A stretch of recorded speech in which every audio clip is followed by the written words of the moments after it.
Imagine a nation grappling with its identity, torn between tradition and modernity, struggling to break free from the shackles of its past. The streets are a blend of ancient traditions and the first whispers of modernity, a visual representation of a country at a crossroads. This was China in the early 20th century, a nation teetering on the brink of a revolution that would reshape its destiny and send shockwaves across the world. The air was thick with the scent of change, and the people were restless, yearning for a new beginning. The once mighty Qing dynasty, weakened by internal strife and foreign encroachment, had crumbled in 1911, leaving behind a power vacuum that warlords and ambitious politicians rushed to fill. The fall of the Qing dynasty marked the end of over 2,000 years of imperial rule, a monumental shift in the nation's history. China found itself caught in a maelstrom of political chaos and social unrest. The streets were filled with protests, and the cries for change echoed through the cities and countryside alike.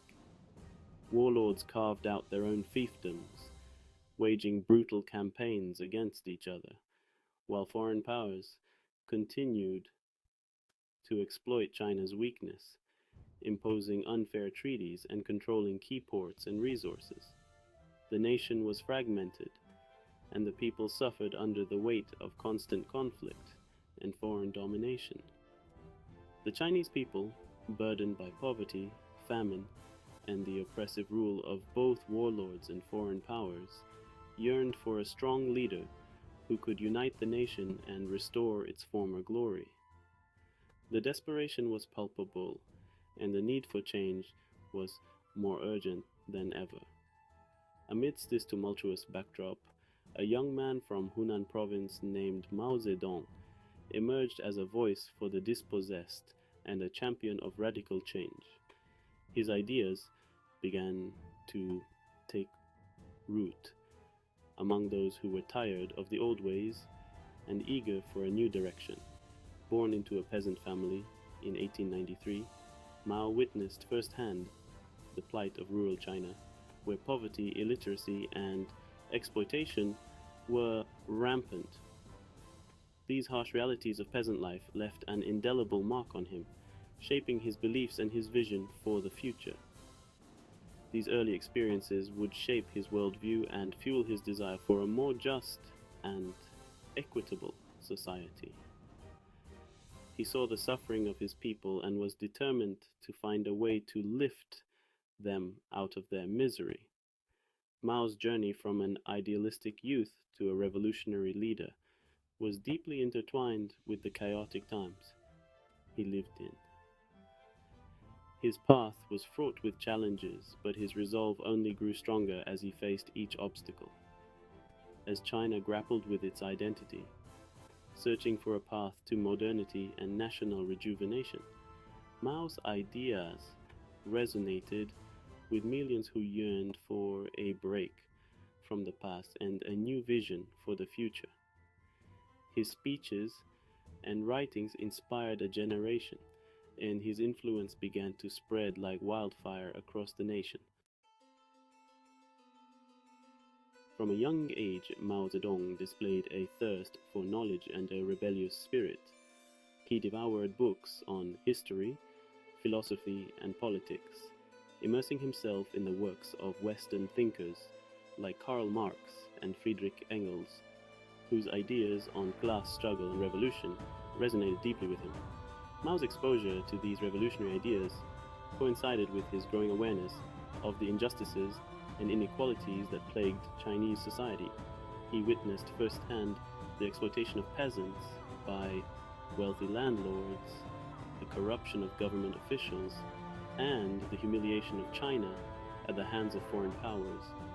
These experiences fueled his anger and frustration, pushing him to seek solutions beyond the traditional Confucian values that had long governed Chinese society.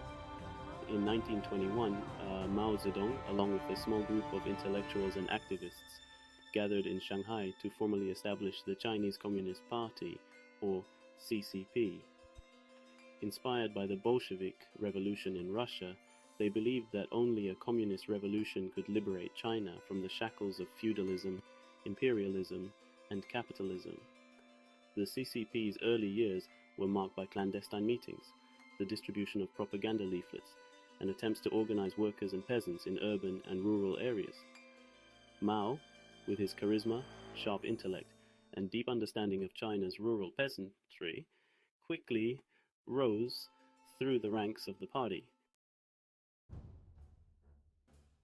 By the mid-1930s, the Chinese Communist Party, facing relentless attacks from Chiang Kai-shek's nationalist forces, found themselves on the brink of annihilation.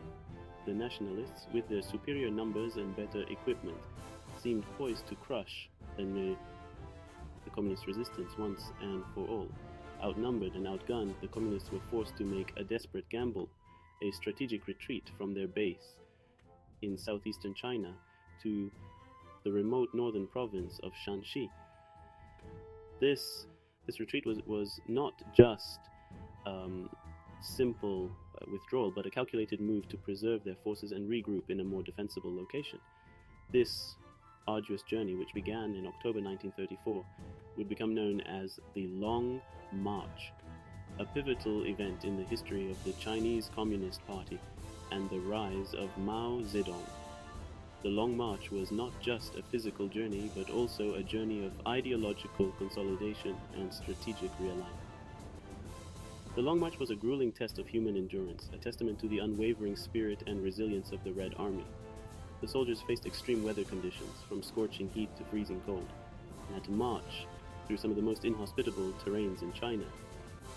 Over 80,000 soldiers, along with party leaders, women, and children, embarked on this perilous journey, facing hunger, disease, treacherous terrain, and constant attacks from nationalist forces.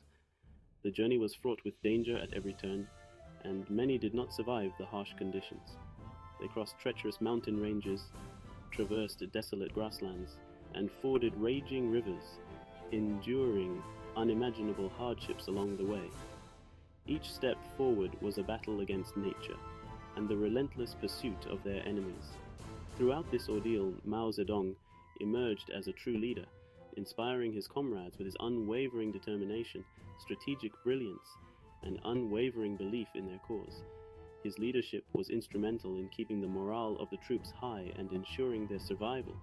He rallied the troops, boosted morale, and skillfully outmaneuvered the pursuing nationalist forces. His ability to think several steps ahead and adapt to changing circumstances was crucial in evading capture and ensuring the survival of the communist forces.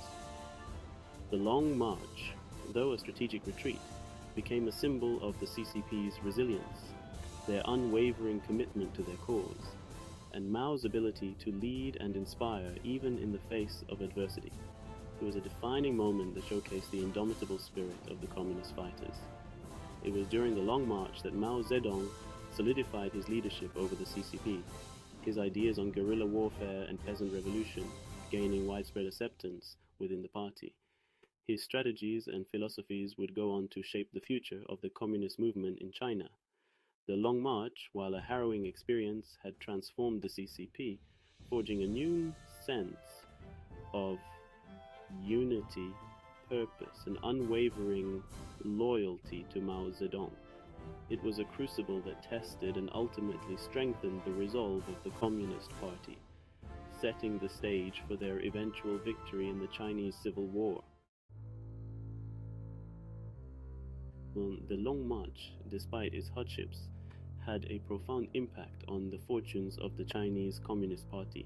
By reaching the remote northern province of Shanxi, the CCP had not only survived but had also established a new base of operations, far from the reach of the nationalist forces.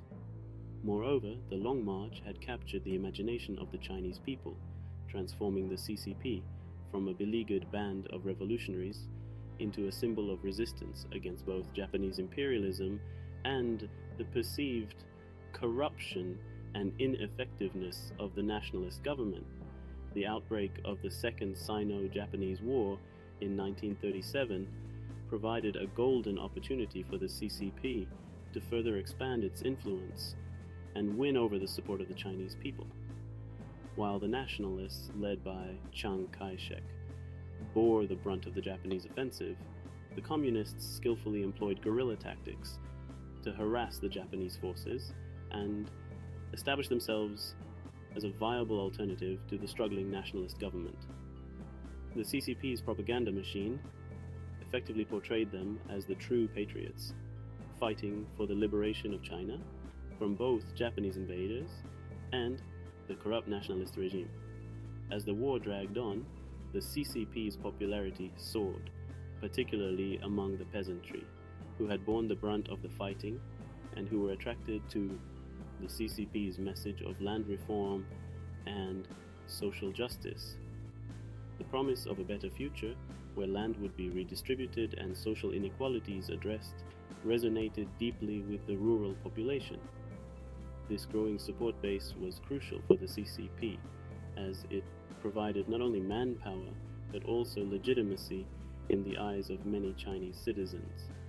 The CCP's ability to adapt and respond to the needs of the people, combined with their effective use of propaganda, allowed them to steadily gain ground. By the end of the war, the CCP had transformed from a marginalized group into a formidable political force, poised to challenge the nationalists for control of China.